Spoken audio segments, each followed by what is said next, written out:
बहुत दिन बाद मेरी दोस्त का मैसेज आया। मैंने उसे हाल चाल पूछा और कहा कि और बताओ, आया है जिंदगी में कोई पसंद तुम्हें? उसने कहा, यार मुझे मोहब्बत पर बिल्कुल यकीन नहीं था।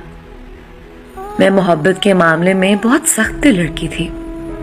मैं हमेशा से कहती थी कि मैं कभी किसी से मोहब्बत नहीं करूंगी, क्योंकि वो झूठी मोहब्बत के अंजाम से खूब वाकिफ थी।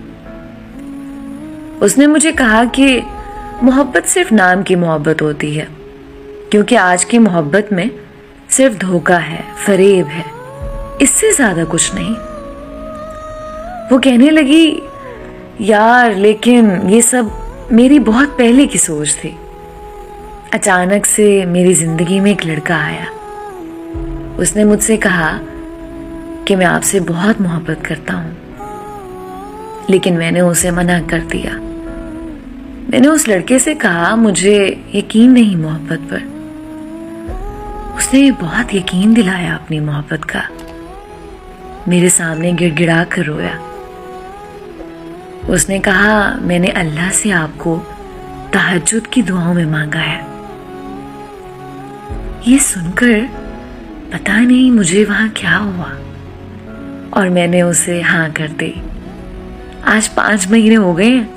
हम बहुत खुश हैं, एक दूसरे से लड़ते झगड़ते हैं, पर एक दूसरे को छोड़ नहीं सकते।